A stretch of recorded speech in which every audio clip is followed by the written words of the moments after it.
What's good, YouTube? It's your man Rage King back with another one. Yes, another upload to the channel. And before we get started, I'd ask you please go down there and hit that like button, hit that sub button, hit that bell for notifications if you're new. Welcome to Rage Rants TV. This is how we do. Raging Rebels make some noise.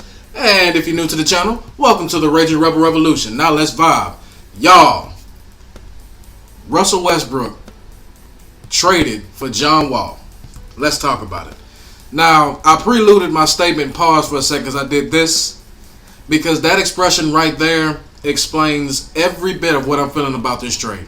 Now, before I go on what I say, before I give my true opinions on this, man, I need to make this very known and make this very, very clear. I have no problem with John Wall, the man. I honestly have no problem with John Wall, the basketball player. I really don't. I actually like John Wall. You understand what I'm saying? I liked him when he was coming out of Kentucky. You understand what I'm saying? I was a big fan of him when he first got drafted, and to be honest with you, I thought that, people were being a little bit too critical on him when he first got into the league. You understand what I'm saying? Because now we live in an age where people have no patience for anything. This is a right now situation. This is a right now situation for every single person that's living right now. You understand what I'm saying? So with that being said, let me go ahead and say I like John Wall, the basketball player. I like John Wall, the player, and honestly, I wish nothing but the best for the young man. I really do, even though he's older than me. I wish nothing but the best for him. But with all that being said, in the words of Stephen A. Smith, having said all that, this trade was easily the dumbest trade one of the dumbest trades Houston Rockets could have made. Easily. Here's why I say that. John Wall is gonna want the ball in his hands. He's ball dominant. He's ball dominant. That's just what he is. He's ball dominant. So is James Harden. Now, correct me if I'm wrong here. Didn't we literally just get rid of another ball dominant guard that James Harden claimed he couldn't play next to? So you trade, who was also an MVP winner.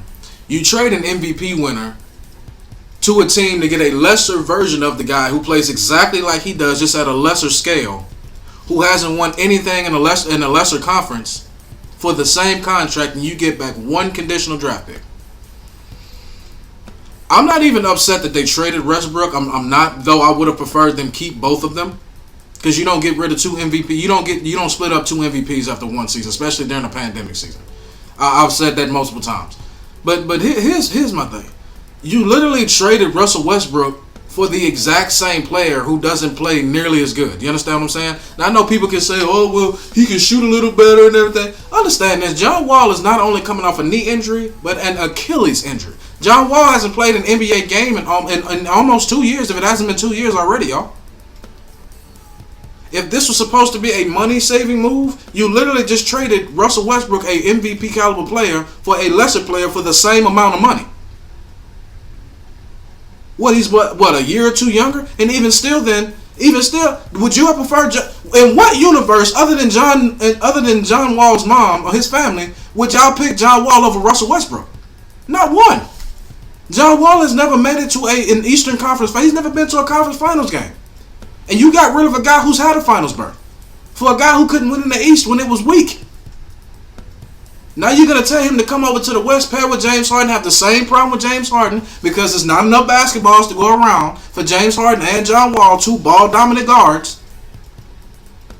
And you're going to have the same problem this time next year, man. This is a horrible trade.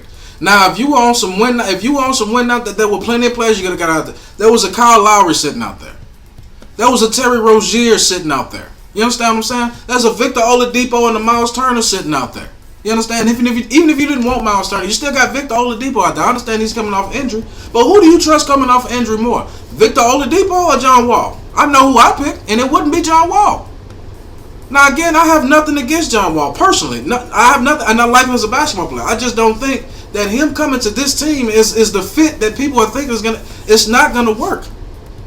It's not going to work. You didn't give enough time for James Harden and Russell Westbrook to click together before y'all decided that they just weren't going to work together. So you literally trade Russell Westbrook to get the exact same player that's just not an MVP caliber player or a true winner in the NBA? Really?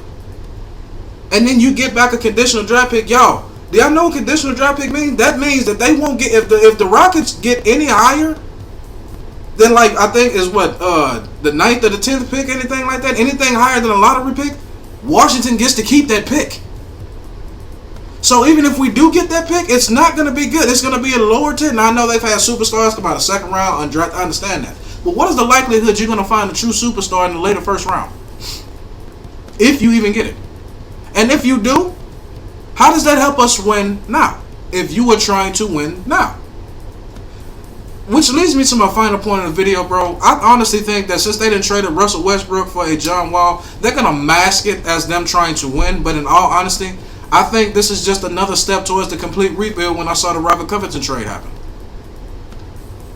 It won't be too long before James Harden goes public and makes it known to everyone, because it's not like we don't already know, and makes it known to every single person that'll listen on any radio stations. Basically, it's going to be a Kobe Bryant 2007 all over again. He's going on different radio shows, different talk shows, anybody that'll listen saying, I don't want to be here anymore. And to be honest, after a move like that, where you literally didn't get any better. I'm not even gonna go on and say that they made the team worse. But how did the team get better with this move? And it won't be long before James Harden is going out publicly saying, I don't want to be here. I can't win here. Now, has James Harden had plenty of opportunity to win? Absolutely. Some aspects of it were his fault. Some aspects you can't help Chris Paul completely blowing his hamstring out when they had that Game 7. In a Game 5 in a 7-game series against the Warriors. You can't blame him for that. But has he had plenty of opportunities to bring the Rockets over the top? Absolutely. He's choked in the playoffs. So now instead of getting another playoff-ready player, you bring somebody else who can't win in the playoffs and hope that that's going to be a recipe for success. That's not how that's going to work. It's not going to work with John Wall and James Harden. So the next move I see them doing is they're going to trade James Harden. You're not going to bring John Wall over here, the same exact player as Russell Westbrook on a lesser scale, and say that, then okay, now it's going to work. It's not going to work. It's not going to work. I do not like this move. This move, to me, this move seemed like a panic move just to get rid of Russell Westbrook. All right, get him out of here. Get him out. That's what that move felt like to me. Because I'm sure they had much better offers. I'm not saying they could have got everything they wanted for Westbrook, but I'm sure that there were better offers out there, and they just took the immediate one on the table right there. So to close the video out, y'all, I do not like this move. I think this is a terrible move. I don't see how this move makes the Rockets any better. To God's honest truth, I hope I'm wrong. This is one of the few times in life where I hope I'm completely wrong. I really do. But I doubt it. That's my video for today, man. I hope y'all enjoyed it. It's been a pleasure making it for y'all, man. My name is Rage King, and I will be back later on with more videos, more commentary, more good content, man. Now, hashtag that enough said. And it's still, no matter what, no matter how I'm feeling about recent moves, it's still go Rockets. Let's get it.